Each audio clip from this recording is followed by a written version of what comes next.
बिहार, जहां आधे से ज्यादा पॉपुलेशन दूसरे राज्यों में जाकर काम करके अपना जीवन व्यतीत करती है।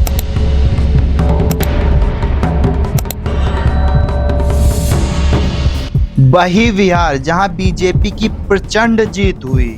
प्रधानमंत्री शॉल गमछा हिला रहे हैं वहां पर और बीजेपी अध्यक्ष जेपी नड्डा वहां पर मौजूद हैं उनका स्वागत करने के लिए। भारतीय जनता पार्टी के राजनीतिक पूरे इतिहास में अगर आप देखिए तो ये बहुत बड़ी जीत कहलाएगी और उसी का जश्न मना रहे हैं। उसी बिहार में जहां राहुल गांधी ने तमाम यात्राएं की।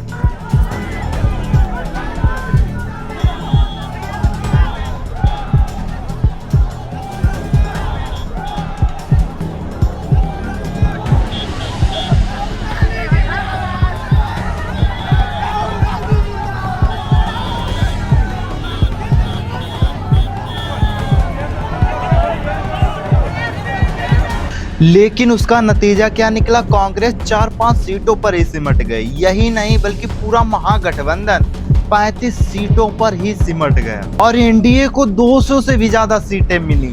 अकेले बीजेपी को 93 सीटें मिली।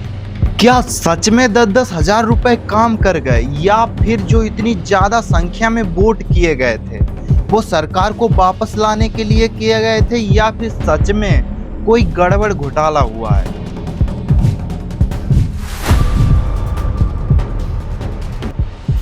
तो देखिए, बिहार में वोट पड़ने से पहले जितने भी बिहार के लोग, बिहार के मजदूर बाहर जो में काम कर रहे थे, उन सभी लोगों के लिए फ्री स्पेशल ट्रेन चलवाई गई ताकि वो वापस बिहार आकर बीजेपी को वोट कर सकें।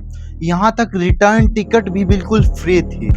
और हाँ, ये सिर्फ बीजेपी वोटरों के लिए ही था। एनडीए चुनाव तो जीत गई, लेकिन ऐसा भी चुनाव क्या जीतना जहाँ जीत से ज्यादा हार के चर्चे हों।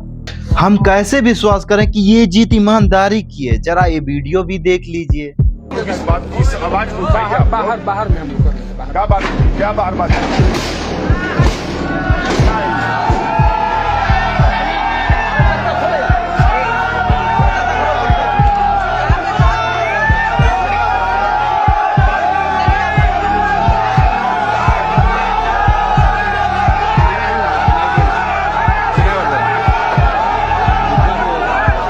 यह वीडियो काउंटिंग की एक रात पहले रोहतास जिले के सासाराम का है, जहां एक बक्सों से भरा ट्रक काउंटिंग सेंटर के अंदर घुस गया।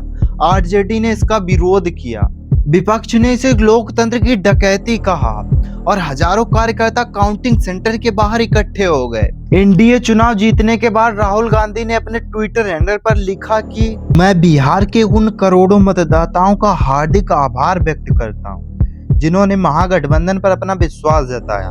बिहार का यह परिणाम वाकई चौंकाने वाला है। हम ऐसे चुनाव में जीत हासिल नहीं कर सके जो शुरू से ही निष्पक्ष नहीं था। यह लड़ाई संविधान और लोकतंत्र की रक्षा की है। कांग्रेस पार्टी और इंडिया गठबंधन इस परिणाम की गहराई से समीक्षा करेंगे और लोकतंत्र को बचाने के अपने प्रयासों को अधिक प्रभावी बनाएंगे। महागठबंधन के डिप्टी सीएम मुकेश सहनी को एक भी सीट नहीं मिली। क्या यही नतीजा निकला उस तालाब में मछुआरों के साथ कूदकर मछली पकड़ने का? ये ज्ञानेश का ज्ञानादेश है। अभी रुको, हरियाणा की तरह सारी पोल पट्टी खुलेगी। आरजेडी को लगभग बीजेपी से 17 लाख वोट अधिक मिले, लेकिन फिर भी 25 सीटें, और बीजेपी को आरजेडी से 17 लाख वोट कम मिले।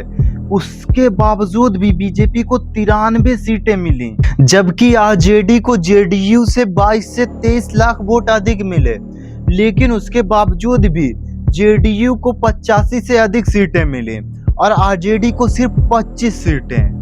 क्या यह सच में चुनाव आयोग की ईमानदारी है?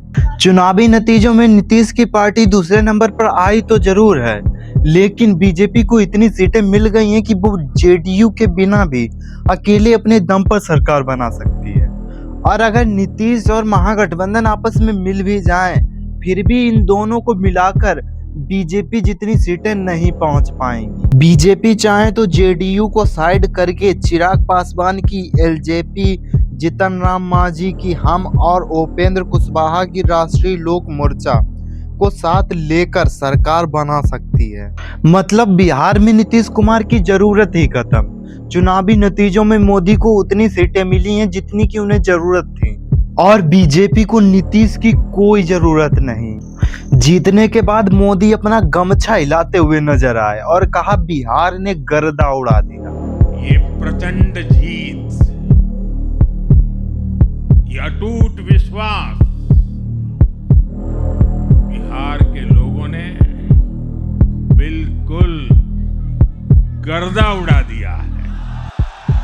केसारी लाल यादव जो कि छपरा से हार गए हैं, वो भी चुनाव के पहले चर्चा में रहे हैं।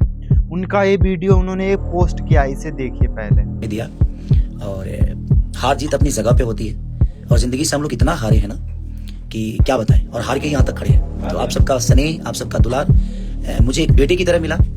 वोट लेना और जीत दर्ज करना ये मेरे लिए कभी विषय रहा ही नहीं। मैं हमेशा से एक बेटे की तरह आप लोग के बीच में रहना चाहता था। और एक ऐसा शख्स जिसने चुनाव लड़ा हो, वो ये शिकायत कर रहा है कि ऐसा कैसे हो सकता है, मुझे मेरी माँ का ही वोट नहीं मिला।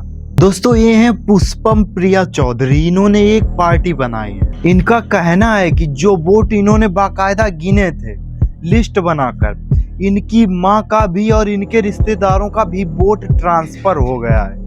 इन्हें इनका वोट नहीं मिला। में इस बार मेरी माँ घर बाहर मोहल्ले में रिश्तेदारों तक के वोट बीजेपी उम्मीदवार को ट्रांसफर। देखिए दोस्तों, कितने नेक्स्ट लेवल की धांधली हो रही है। अब चुनाव भी हो गया, अब रिजल्ट भी आ गया, अब क्या करना है, अब क्या करना। अब इस वीडियो को देखो, इस वीडियो में जैसा कहे बस वही करो। हाँ भाई, हो गया इलेक्शन खत्म, आ गया रिजल्ट। अब एक काम करो, अपने अपने गांव से जनरल डब्बे का, चालू डब्बे का जो टिकट है वो ले लो, या फिर बिना टिकट का बैठो और निकल जाओ मुंबई कलकत्ता। वहां पे जो है कंस्ट्रक्शन कंपनी, स्टील की फैक्ट्री और बाकी जो मिल होता है वहां पे मजदूरी करो, और उसके 5 साल बाद, अब 5 साल फिर शिकायत करना कि बिहार का कुछ नहीं हो रहा है, बिहार में कुछ डेवलपमेंट नहीं हो रहा है। एक पढ़ा लिखा नेता आया था, उसको भी ये लोग बेकारी समझ लिए हैं, जबकि उस नेता ने खुद भी बोला कि मैंने प्रधानमंत्री नरेंद्र मोदी के स्पीचेस लिखे हैं। खैर, इन लोगों को कभी बदलाव चाहिए ही नहीं, इनको पसंद है वही और क्या, सही तो कह रहा है। फिर 5 साल बाद याद करना, रिटर्न टिकट तो बिल्कुल फ्री है। जय हिंद, जय भारत।